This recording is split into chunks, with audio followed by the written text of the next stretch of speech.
I would say the most dangerous ones are those that are mismatched for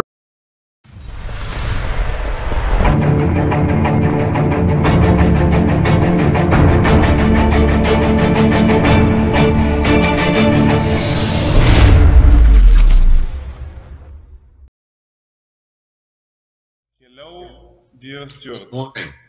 I'm sorry, we have something. Okay, so please introduce yourself. We are a big fan of yours, of your work. We have your books. Yep. Here, my honor will show you to all our viewers that we have your amazing work with us.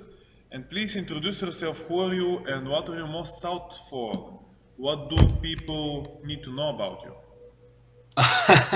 Okay, well, good morning, Chris and Dimitra. Thank you. First of all, I should say that I'm calling from Canada, and it's a great honor for me to talk to you in Bulgaria that has such a wonderful legacy of strength, very good strength nation. Anyway, for over 30 years, I've been a professor of spine biomechanics at the University of Waterloo in Canada. And we have two different laboratories where we work to try and understand how the spine works and how it becomes injured. And based on that knowledge, we then work on the best rehabilitation protocols and then the performance enhancement protocols. The third element is we have a clinic where we see patients right from the very most disabled backs all the way through to the elite athletes. But that's where we get the source of our scientific foundation from. I see. This is very nice. So, can you tell us more about the typical problems with today's human spines? What do people make mistake with? Yes. Well, there are all sorts of issues, and we could go at answering that several ways. But I'm sure in Bulgaria you're under the same technological development that we are. A lot of problems with people's backs come from too much sitting, not doing enough work. Yes. And then there is the polar opposite, those who do too much overtraining. It seems to be linked to the extremes where optimal health for the back comes somewhere between too much and too little, and where that is different for everybody. But if I can just expand on that idea for a minute, there are some trainers, and I'll see some of these writings on the internet, that I think are far too aggressive without understanding the biology and the limits. For example, some are saying, well, every woman should be able to deadlift twice their body weight. It's just not possible for optimal health in some women. For some women, yes, but most not. Or we get the polar opposite, where people aren't challenged enough by their trainers, or they're too afraid to challenge. Another issue comes with clients aren't being assessed to determine the cause of their pain trigger, so they don't have anything to guide them as to what their particular triggers are, so they should know what to do and what not to do. And the final element that comes to mind is that we're all different. For example, should everyone squat? Should everyone squat with the same style? And the answer is no. We all have different leg length, hip architecture, etc. So the squat may be a good tool, it may not be, and it has to be set up a little bit different for everybody. So to answer your question, what are typical problems? There are a few typical ones, and there are many others as well. I see. So that's very interesting, by the way. We will endeavor in deeper about the limits of the human spine with a later question, but for now, can you tell us which are the most dangerous positions we should definitely avoid? I mean, what is the worst cases in our training that are certainly not good for everyone? Yeah, that's again, it's one of those it depends kind of answers.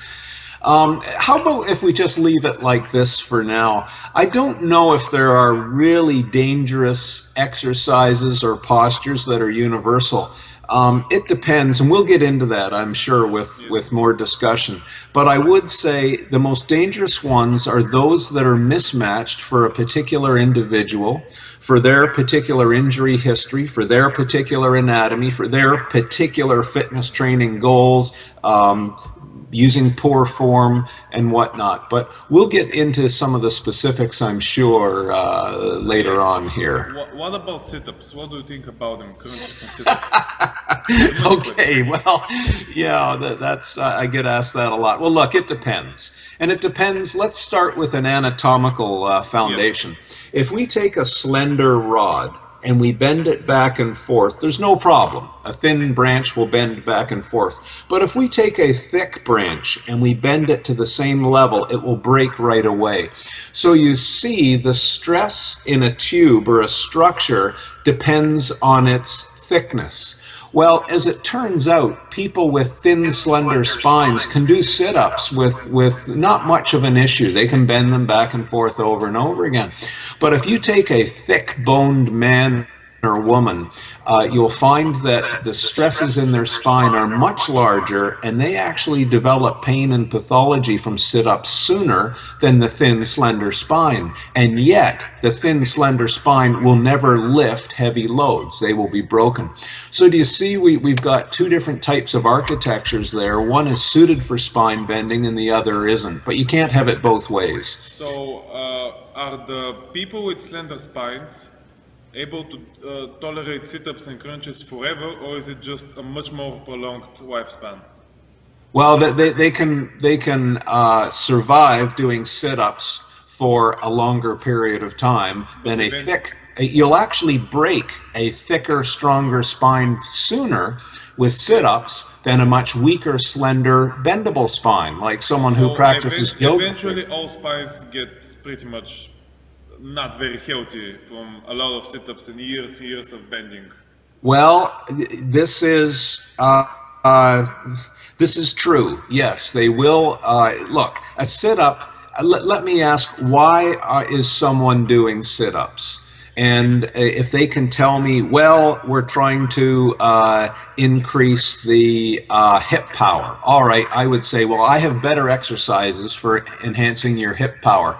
Then someone will say, oh, well, I want the six-pack, and it's for appearance. And then I would say, yes, but you built the six-pack in the kitchen, not in the training room. So, you know, if you want, when I look at some of our work with the fighters, the mixed martial artists and whatnot, it's very cultural for them to do many sit-ups in their training. Yes, but when they're about 22 years old, their backs are worn out and they can't practice jiu-jitsu anymore, etc. So I have to switch them out of doing sit-ups into exercises like stir the pot, which is still a very large challenge for the anterior core, but it doesn't bend the spine over and over again. And I can prove it. We've restored a few top fighters' careers, switching them from the sit-up as a tool over to something like stir the pot and some of these other things. Can you point some names for our audience of the top fighters you've worked with? No, I never do that. You know that. But if you go on the internet, and you'll see all kinds of testimonials from fighters and movie clips and whatnot of me working with some top athletes. I certainly saw George St. Pierre in one of the books. I don't remember if it was Warback Disorders or some of the Lewisheimer's books, but certainly he was there. And you can go just type George's name and my name, and you'll see all kinds of YouTube clips and videos. Yes, we do. Okay, so moving on with the questions. What is the importance of neutral back training with weight and sports? I mean, I believe this is what the main message should be, correct?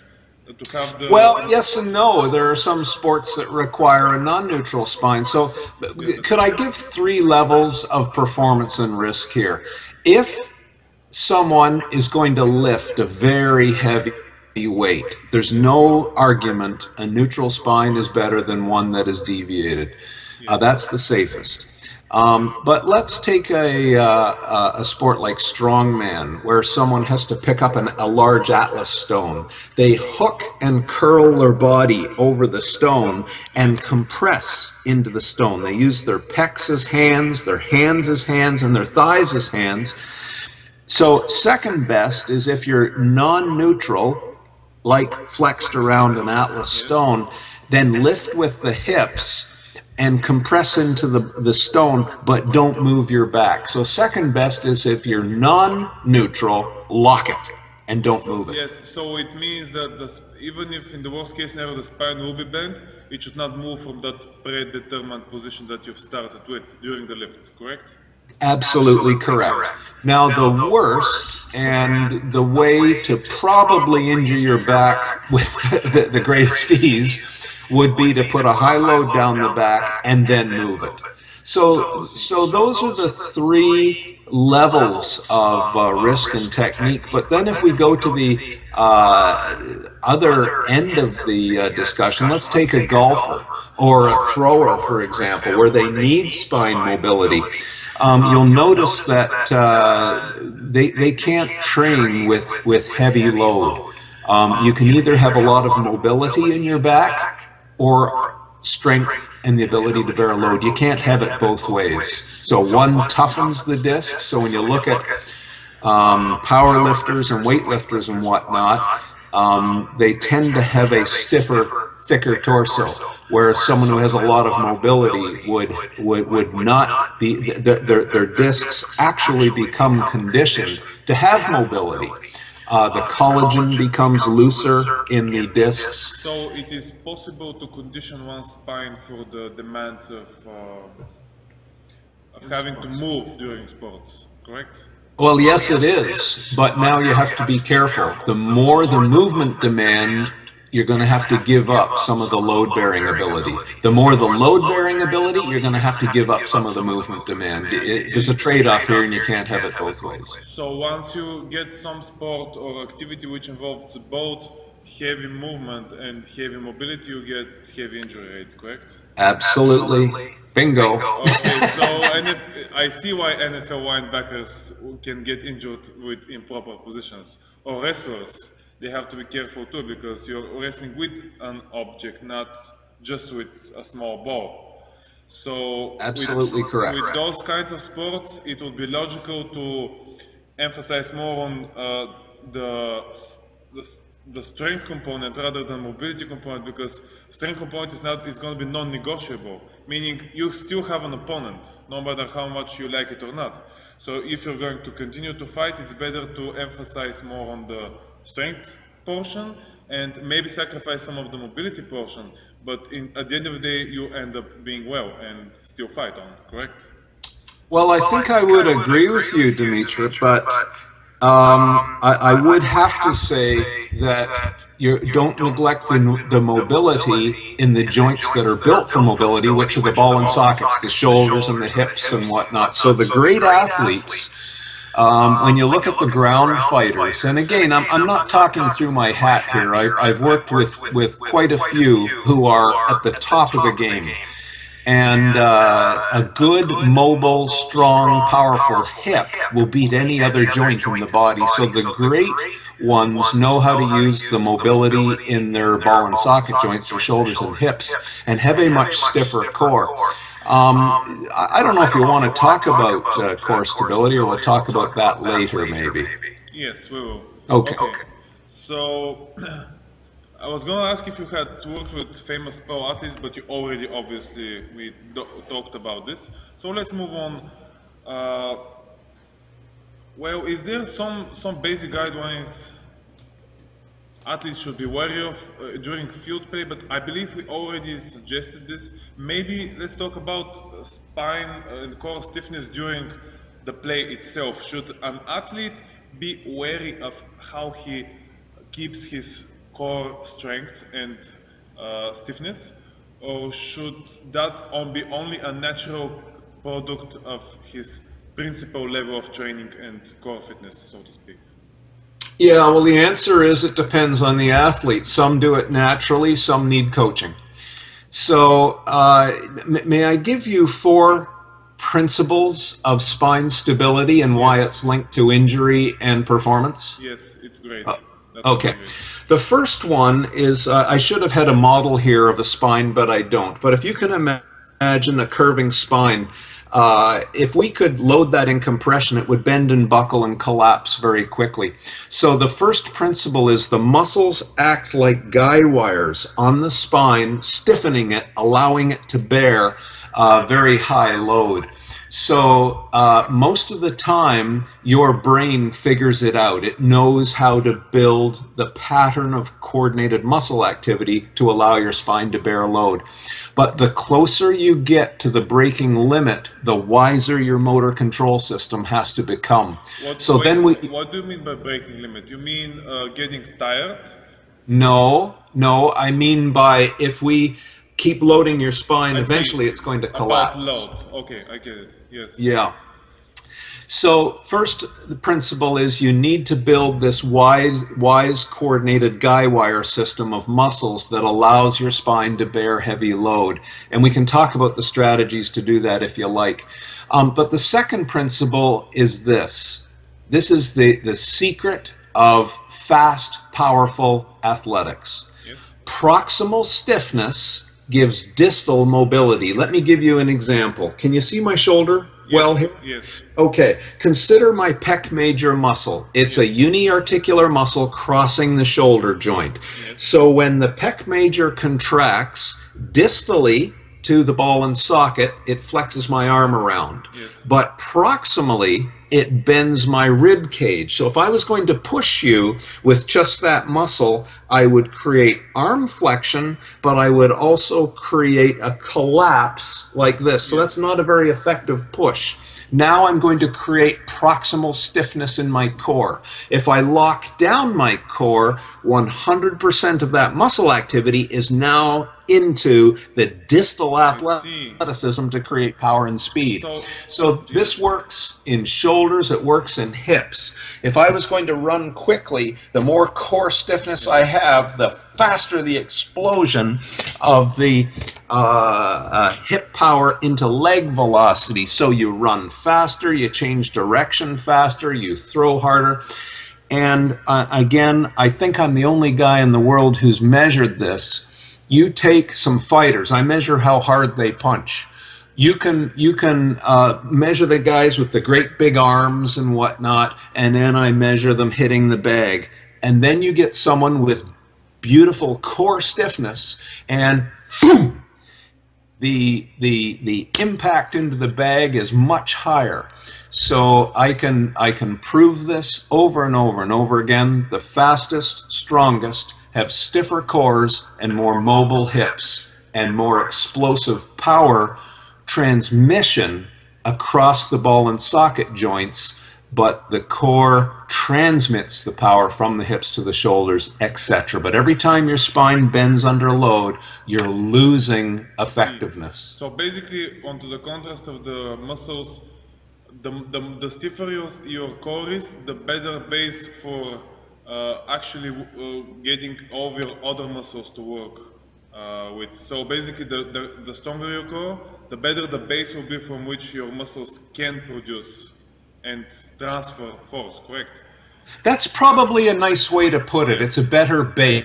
So, you know, it gives you a firm base to explode from. Base to anchor some of that additional... Exactly. Yes. If you go back to the old films of Muhammad Ali, for example, Muhammad Ali had this perfectly. It didn't matter what position he was in, he had a home base to fire from that was stiff, and boom, the jab would come out. He could be off balance in any position, but he had that beautiful stiffness. Anyway, that's the second principle. The third principle is one of micro movements. So you have the vertebra like this. When you have, say, a bit of end plate damage or disc damage, the disc becomes a little flatter, and now the joint loosens up. There's a bit of joint laxity there. Any kind of injury causes laxity, whether it's a shoulder or a knee or whatever.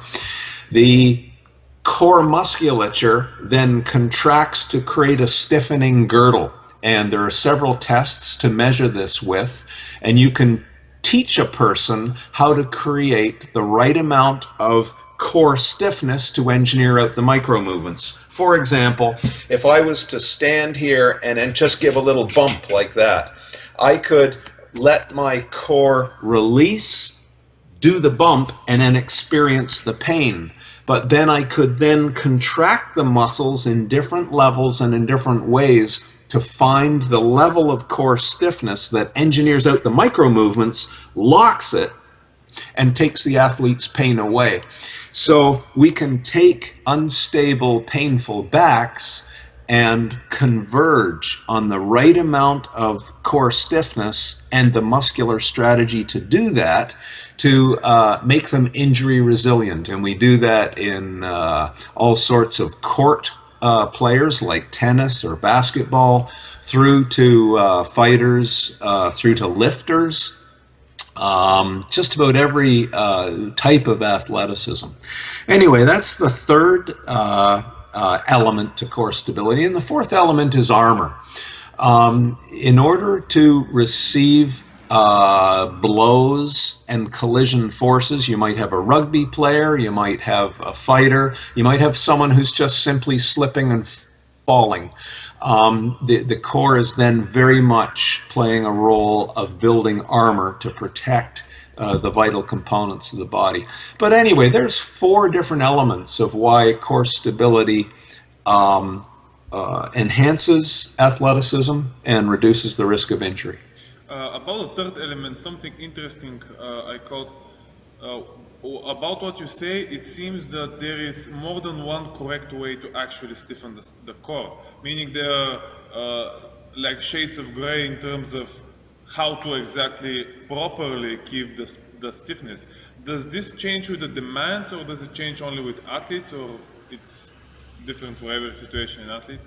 Well, that's another great question, and I'm sorry about the length of my answers, but these are really good questions, yes. and the answer always, it depends. Let me contrast three different types of athletes to answer that question. Let's take a basketball player who has to box out an opponent, and that opponent, when I first started working with professional basketball players, I didn't realize how much martial arts they incorporate into their play. For example, when they're jostling under the basket trying to get a rebound, some of them will be noticing the breathing pattern of an opponent, wait for the breath to come out, give them a shiver on their back, get them out of the way, and get the ball in a rebound, for example. Yes. So the basketball player has to have a stiff, stable core, otherwise they'll have back pain if they have a history of back pain, but they still have to breathe heavily. So to train and produce that kind of bracing pattern and breathing, I might put that basketball player into a side plank, and they have to breathe heavily. Now, the muscles that are dedicated to holding the side plank cannot relax, but the diaphragm, it learns to be a more effective pump. So there is a training trick to teach core stability to an athlete who has to breathe heavily. Then let's do the polar opposite. Let's take a lifter now who's going to do an Olympic lift or a power lifting lift. They cannot breathe. They fill their lungs to about 70% of tidal volume, and they lock it down. And then they compress into it, because if they breathed, it would let the stiffness go out of the core and their spine would collapse. So you'll see lifters, let's do an Olympic clean and jerk. So they've done the clean, boom. Now you'll watch, can you see my mouth? They're just going to sip the air like this.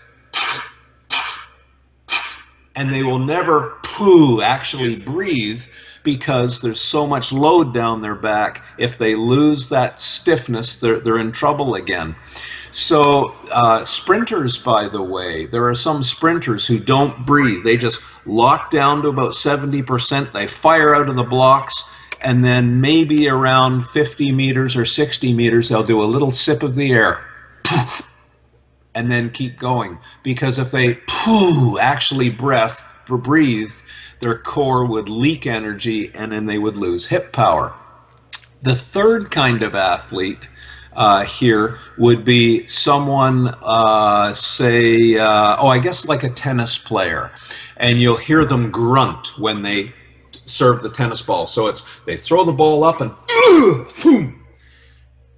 do you know the power breath that I'm talking about? Yes, it's from martial arts, oftentimes used. When you have to produce an extra hard punch, you actually exactly. Breath out, because it actually stiffens the core for a moment. It does. And now we get into a discussion of what we call super stiffness. So, yes. What you do is, when I do what's called active so if I just breathe like this, it's mostly an elastic recoil in your lung and diaphragm. But when I breathe heavily, like that, I had to punch with the muscles. It's called active expiration, to punch and start the airflow out of my lungs. That super stiffens the core. So when you hear a tennis player, that super stiffens the core, and they get even more miles per hour or kilometers per hour distal and to the ball and socket joint, and they get a few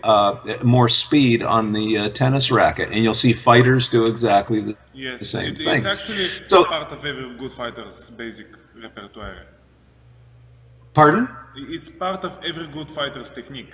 I mean, absolutely it is. Yeah, we published, I think it was the first study ever to measure the neural elements of the breathing patterns and core stiffness, and how that hardens up both the speed and the impact force of either a foot strike or a hand strike. We published that, I think it was around 2010. I see. It's interesting. Your work has always delighted us. That's why we were really about this interview, and we're really happy to have you here, Stu. So moving on forward, what is the... Okay, so we actually passed a few of the questions during our discussion. Now there is a very interesting one that's heavily connected to what we already said. Do you consider the Valsalva maneuver to be actually important during heavy lifts in the gym? Or because I read in your manual, in your book, that you consider the Valsalva maneuver to actually not produce any different, any difference, no better stiffness for the core compared to when you just stiffen your core without taking too much conscious breath and holding it, and just emphasizing on the strength of the core stiffness itself. So do you consider the Valsalva to be needed, or is just something that we should not bother with the breathing part? Oh, okay. I think I recall what you're talking about. I was talking about people with disabling back pain. I wasn't talking about athletic performance there. I see. So let us take it to the normal people. They should use the Valsalva every time they lift some heavy weight, correct? I think you have to. Now, can I just define what you mean by Valsalva? You mean taking about 70% of your lung volume, closing the glottis, and compressing down into that. Yes, and basically stiffening absolutely everything to create the most amount of intra-abdominal pressure possible, with or without belt, of course. Okay, I don't know if it's maximum amount of pressure possible, but you need a lot of pressure. There was my next question. How do we better the Valsalva? How do we actually prepare the best for a heavy lift? How do we execute it in the best way possible? Is it different for everyone, or can we get some universal cues and ways to enhance? Yes. I think I understand. This is where a great coach comes in. a mediocre coach would just come in and say, well, you know, create maximum pressure and now lift. But an elite coach would learn their athlete just a little bit more so that they would be able to tune the amount of breath, pressure, stiffness, and then getting explosive power out of the hips and shoulders. So some athletes, when you maximally perform the Valsalva, it stiffens their hips and shoulders just a little bit, and you're losing a little bit of performance. But you want to let them explode, and there's actually a little bit of pulsing that goes on with that Valsalva and the hip pulse. And again, it depends. As you know, squat power, some athletes are terrific at creating squat power out of the deep squat and out of the hole. Others, their power development really kicks in halfway through the rising squat. So where that pulsing and power production occurs would actually change the breathing instructions slightly. So on a gross level, yes, you have to create the pressure. Is it maximum? I'm going to say we have to tune that now to the athlete a little bit. So the criteria would be if he's able to execute properly, explosively, the distal joints functions, the breath is not too much, but if he experiences too much stiffening in his joints as well, this would mean that he needs to tune a little bit down the breath and contraction percentage. Is that correct? I wouldn't put it exactly following those rules, but I think I would leave it this way. Yes, you need pressure. I would tune the pressure to the athlete because there's a lot more going on. There's power production, there's phases, there's different architectures. Some have longer bodies, longer legs, etc. I need to know all. I'm not trying to avoid your question. Yes. I'm just trying to get the point across. I can't give you the definitive answer until we have the athlete on the floor in front of us, and we're going to specific. I get it. Yeah, we're going to keep tuning and working to get optimal performance. You know, say you're building an F1 race car to race at Monaco or somewhere like that. If you let a little bit of air out of the tire, you have to change the suspension. You have to change a gear in the transmission. The intake flow has to be different.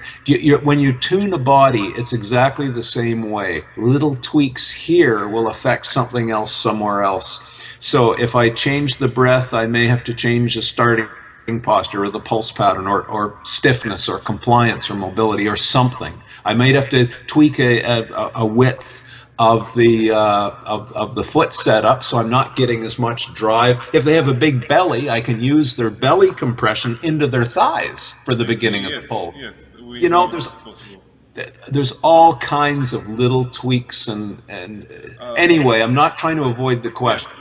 No problem. So connected to this, I'm very interested how some very big lifters and authorities actually oftentimes contradict each other, but specifically about the exhalation moment of the Valsalva. Some say during a heavy deadlift it's okay to exhale at the top, while others say you have to take and exhale the breath at the bottom. Now, is there something we can conclude from this? Is there an optimal position? Is it always better to exhale and inhale at the bottom when there is no weight hanging from your hands and spine? Or is it better, or is it, for everyone different? I think that's the answer. If you have two world champions arguing with one another, I would say they've each worked it out for themselves.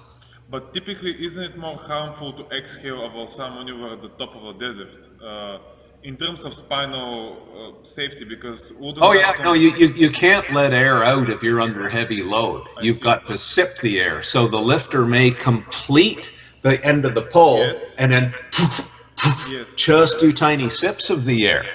How about a super stiffness technique where he actually exhales violently, thus creating even more stiffness before he actually eccentrically, leaves the bar down?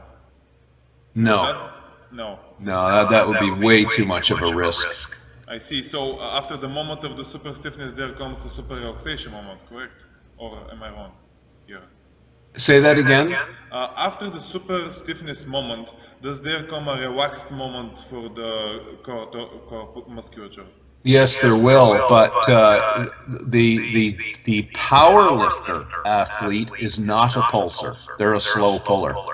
The Olympic athlete is the pulsar. So the Olympic lifter, that's an entirely different neurology and coaching than a power lift. But a power lift, no, I think you're just taking little sips of the air all the time. It's and certainly not during the pull. It would only be at the finish. You might take a little sip of the air. Make sure you've got the white lights, and then lower the bar. I think most of them just drop it. Well, in IPF it's illegal though, so to just drop it. From the hands. So okay. But a lot of people get hurt when they lower the weight too. Yes, they do. In fact, we strive to not control the weight below the knees in our training. We make sure to have stiff barbells and floor for that. Yeah. But more importantly, I believe a weight can be lowered correctly if it's not way too much fucking weight, but you have to still be careful how you do it, because it's a difference between, you know, bending at the torso and of course bending at the hips and loading the hips properly. That's actually three different things. Yes, so, absolutely. Yes, so connected with this, how about repetitions where we have a slightly lower intensity, like 50 to 80% of your 1 rep max, and then you're going for volume lifts, you know, reps of 5, 10, whatever reps. Do we have to compose a Valsalva maneuver for every rep, although not as much in terms of, you know, intensity, but still in terms of technique? Or can we just brace like an athlete who is breathing heavily, if you get what I mean, and get away with this? Yeah, I think you're asking 2 or 3 questions and scientific principles there. I just need to ask a dumb question first of all. Why would someone do 6 lifts in a row of a 50 to 80% load? Well, not just 6. You can do 10 reps with a squat, for example, with 70% of 1 rep max, for example. Okay, if it's 70% of max, I would never do that. Why? By rep number 6 or 7, they're going to get a slight break in form. You're teaching the brain now a fatigued pattern. I would never do that. You're a lot, if I can say this, you have a wonderful lifting culture in Bulgaria, and when we go back years and years of the great teams, they lifted for perfect form, and they would lift 1, 2, 3 singles, doubles, and triples, and then take a short rest, and then do another set.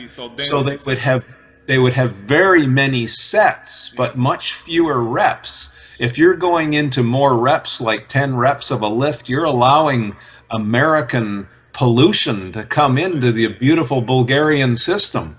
So you're basically saying that the main lifts should not be compromised in terms of not only technique but neuro structure and strength drive, meaning you have to keep every single rep perfect and to continue enhancing the habit of the perfect lift, while leaving only some small assistance lifts be performed with higher reps, if at any. Yes, thank you. We learned that from the Russians, the Bulgarians, and the Poles. I see. Yes. We learned that from you. You're learning these multiple rep nonsense from the Americans, who aren't very good lifters. So basically, if the goal is to get more hypertrophy, we can still, because actually it is true that if you perform the same volume with more sets, or with less sets and more reps, it's actually almost the same. It's fucking the same for the muscle. Hold on. Now I get your question. Yes, you get my question. Now I get it. You're confusing bodybuilding and muscle hypertrophy with performance. Look, you can't have it both ways. Yes. If you want to lift for performance, lift singles, maybe doubles, and very rarely triples, no more. You always lift with perfect form, perfect, no matter what the load is. If you're lifting a lighter load, lift faster, but it should be a fairly challenging level. As soon as you start saying 8 and 10 reps, you're getting into a muscle hypertrophy routine. The form now breaks, and you're asking for injury, and you're ruining performance because you're now polluting the engram, the representation of that perfect lift in the motor cortex, with a fatigued pattern that's going to come after 8 reps. So you're confusing bodybuilding with powerlifting, and I have no interest in that. I see. So, given said that, still, if a person needs to confuse the shit out of this, do we stiffen the spine? I mean, how do we stiffen the spine for avoiding at least spinal injuries? Because I get that, I believe the squat is a terrific exercise for actually building hypertrophy with high reps, but of course there is a huge difference between a person who is just looking to better his physique than a person who is just looking to drive his squat up, or maybe his power up, maybe his explosive speed, maybe his lack of injury rate, even in maybe strengthen his hips for something else. But when we get the performance out of the way, when we look only for aesthetics, I believe the main lifts are still a very good way to do so. How do we stiffen for that purpose when we consciously know that shit is going to come loose, and yes, we're going to get fatigued, and maybe our core will get fatigued before our legs, which is another problem, of course. But do we have to, do we have to tone down the intensity to match the set? Do we have to keep the Valsava on, or do we have to, just keep a strong core and breathe? I think the answer is all of those things. Some of the worst athletic backs I see as a clinician seeing patients are the bodybuilders. And they never built a foundation of core strength prior to all of the high rep movements that they do. Yes. So usually with them, I'm getting right back to building a base of core strength. So if you're going to get into multiple lifts, it's non-negotiable, no arguments. You've got to do the core work up front. Yes, but during the lift itself, do we execute the Valsava, even if it's less? Of course, you have to. I see. And every time you violate that principle, you're risking, you're working with a higher risk. So, but then still we can tone down a little bit the intensity of the Valsava maneuver, right? Yes, you can, but again, until I have a person in front of me or in front of you, I can't give you a definitive answer. I don't know what I'm working with here. I see. So what I actually conclude from your speech was that we should look more into our stuff when it comes to performance and less into the multiple volume sets with a lot of reps. That's very interesting as well. Well, I would ask that question right up front. Why are you designing the program that way?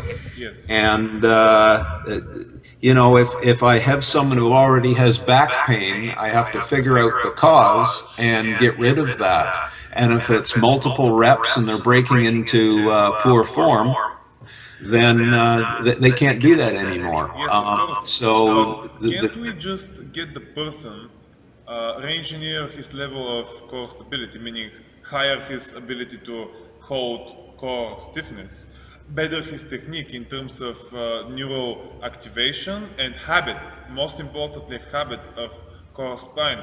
When I work with my clients, I never allow the core or bad form to be the thing that breaks apart. Even if the muscles can hold something for longer, as long as the person is going to deviate from the golden standard, so to speak, the set must finish, meaning the technique and the spinal integrity is the limiting factor, not just the muscle endurance, because actually it's very rarely if you can get to a real muscle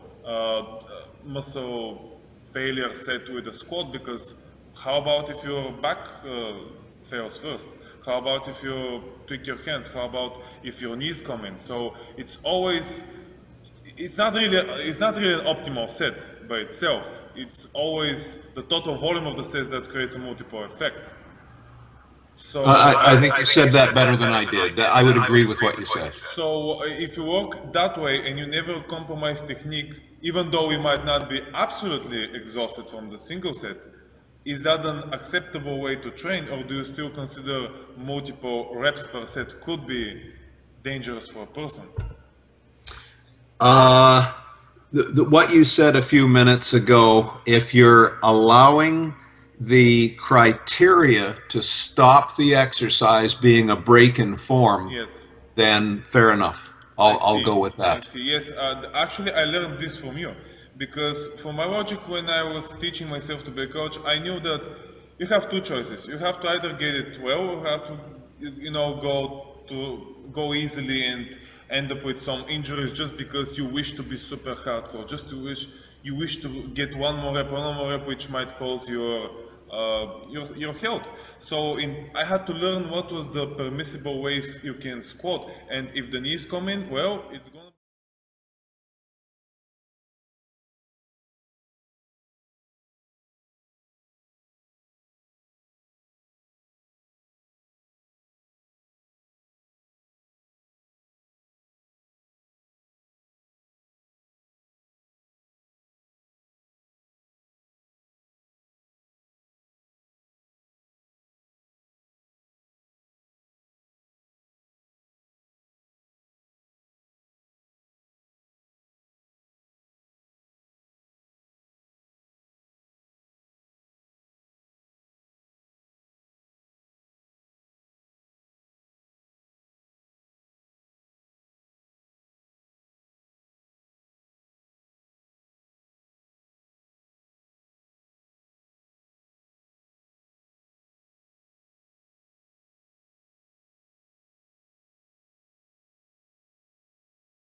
Okay, it's good now. So, Stu, let's talk about something very important, and that is scoliosis. Very difficult subject. Let me Chris tell you what he thinks about it. Well, we have a couple of guys at the gym right now, and there was heavy lifting, not very heavy lifting, but the guy was doing squat and deadlifting pretty good with very good forms. Actually, it wasn't perfect form. Well, he was okay, and then all of a sudden somebody saw his spine. The spine was a little, curved. Wedged to the side. He went to the doctor. The doctor said that he has a little scoliosis, very little. You can hardly notice it. And the doctor says that you have to stop weightlifting. You cannot load the spine anymore. And the guy was very upset and came to me and said what I'm supposed to do. And he started doing very light machine work just to keep his workouts on. So in these cases, in cases of a little scoliosis, how much you can load the spine? Is there any problem? Is this dangerous for the lifter to load? I will add something after you answer, yes. Yeah, well, again, I would have to see the lifter. Was there any pain or difficulty involved? Not at all, no, nothing. No, Yeah, he well, was, I mean, none of us are symmetric. Every single one of us has asymmetry that's in our right, body. yes. So I don't really know how to answer it, but I think I'd be more inclined to ignore the doctor. I see. The guy, he never noticed his body. I mean, Had a problem. he, the guy never mentioned that he has this kind of problem. He just, somebody saw it and sent him to the doctor. It was nothing. It was, So connected to this, I actually had observed. He's a friend of mine. He doesn't train with me, but his form isn't perfect. Actually, he's not perfect. I believe in the terms of spinal form, it was good. It was nothing wrong with it.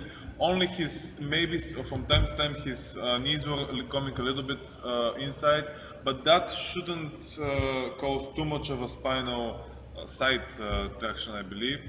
Still, can we summarize that when we have a problem like this, when we have a scoliosis type of asymmetrical spine that became, let's hypothetically say that something becomes like this because of improper training, because you're training, rotated or too much of imbalanced in terms of posture.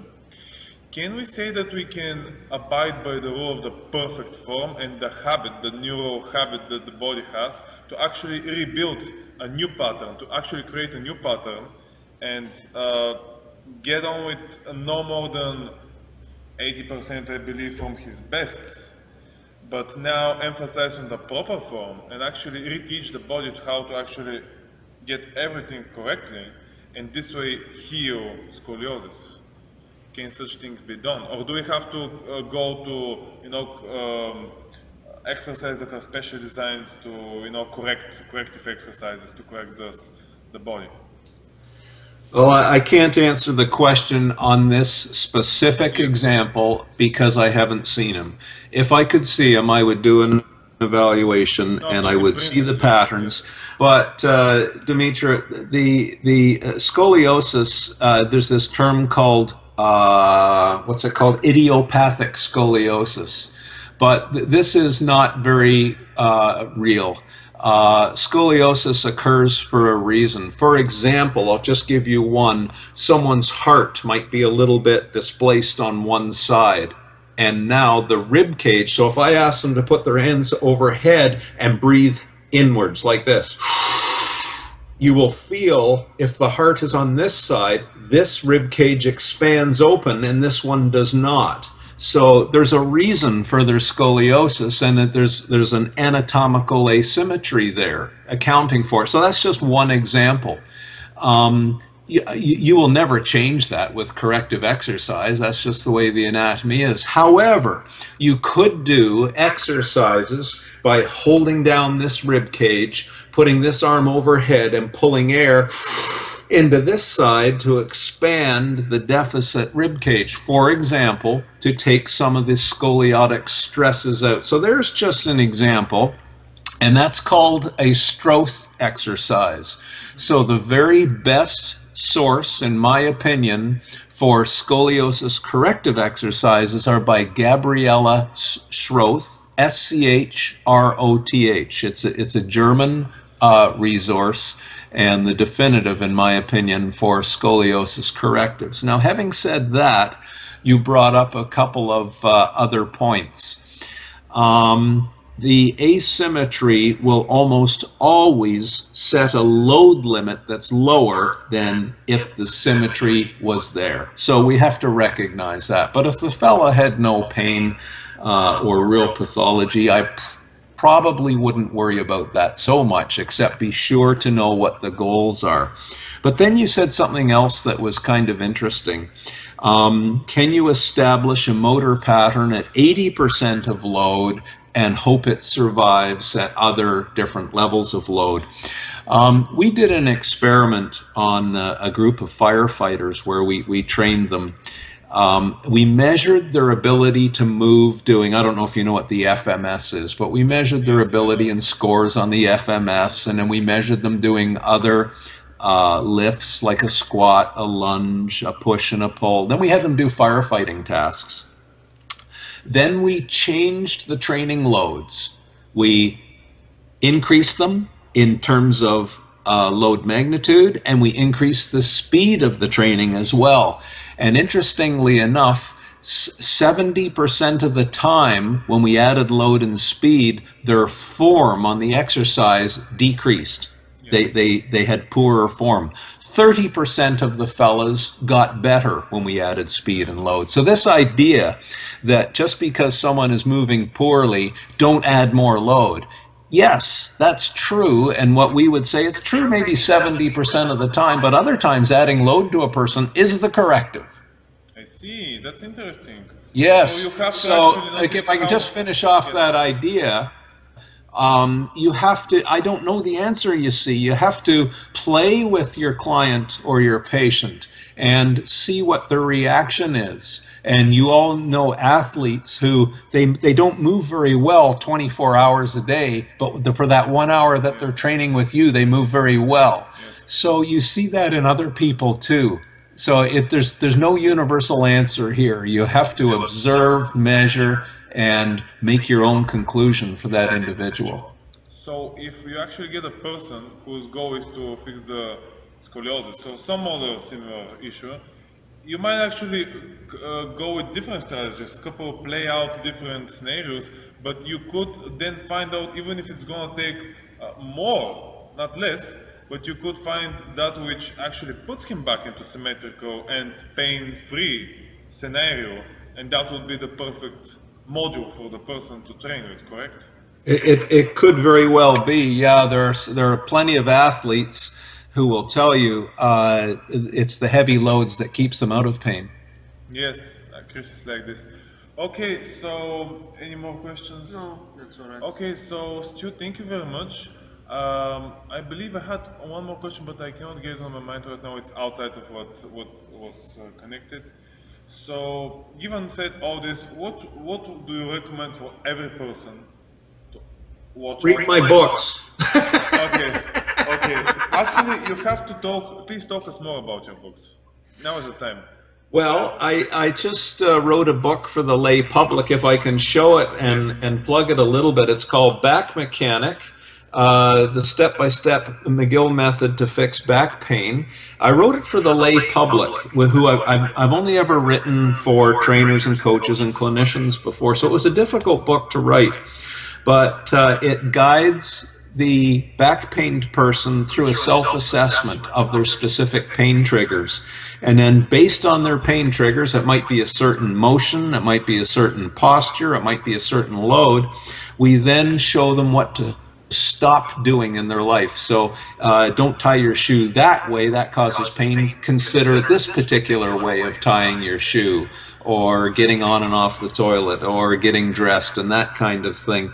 And then we step them through, once we settle down the sensitivity of the pain triggers by avoiding the cause, we then work to build it all back up again, and we give them a step-by-step process of establishing core stability, a walking program, adding a bit of mobility at the hips and shoulders, and then putting it together in patterns of movement that allow more ability, and they take it as far as they want. If they just want to have a happy life with no pain, go grocery shopping and that kind of thing, great, that's fine. If they want to play basketball out in the road with their kids, or they want to downhill ski, or they want to train at your facility and do some real strength and performance work, the programming changes, of course, for each of those. But that's that particular book. You can see it at backfitpro.com. That's just as it sounds, backfitpro.com. Or there is a BackFit Pro Europe that people from Bulgaria could order the book from. Oh, that's nice. Yeah, if you go onto backfitpro.com, you'll see the little euro symbol there. So there's different representatives around the world, so they can ship the book to Bulgaria a little bit cheaper. That's nice. You have another book, Stu? Yes, tell us more about your other books, because maybe some coaches in our country would like to see this. Well, this book just came out in 3rd edition. This is the low back disorders. Now, I really wrote this for clinicians, and this 3rd edition is it's quite thick. It's 400 pages, but I've really increased the assessment part of back pain in that one.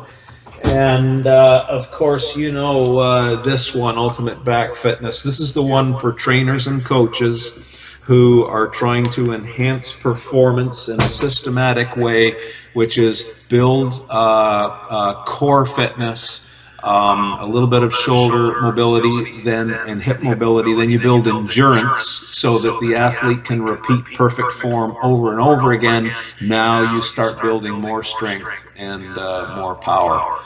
But if you reverse the order and start building strength on poor form, chances are you'll end up with an injury. But those are the 3 textbooks. Yes, in my opinion, every good coach in the world should read all of your books, because in many situations I've never actually believed I would use some knowledge I had read, but I was grateful that I have read it, because you never know what's going to be thrown at you. Sooner or later you have a situation where you're not prepared, and it's better that you have prepared yourself so many years with knowledge. So your knowledge is very, very valuable, and I believe more people should see it, should touch it, should know about these things, because too much of bullshit is being marketed in the world, and more should be driven towards what's important, what's real. So thank you very much, Stu, for this interview. We are delighted and we are very happy to have been in contact with you for all this time. We will make sure to spread your knowledge and help more people feel better, perform better, and be in better health, because at the end of the day, it's all about having good health. It doesn't matter if you're 20 or 40, of course. Or 60. Yes, or 60. Or 80. Or 80, yes. Okay, well, Dimitri and Chris, thank you so much for this, and thank you for all the good work that you do as well. Stu, one more thing. One more favor, do not get your southern neighbor get in your country, please. Yes, we're all well, we live next door to the elephant, and every time the elephant rolls over, we get squeezed a little bit. You know, they're already in Europe, so, you know, just be careful, all right? You know.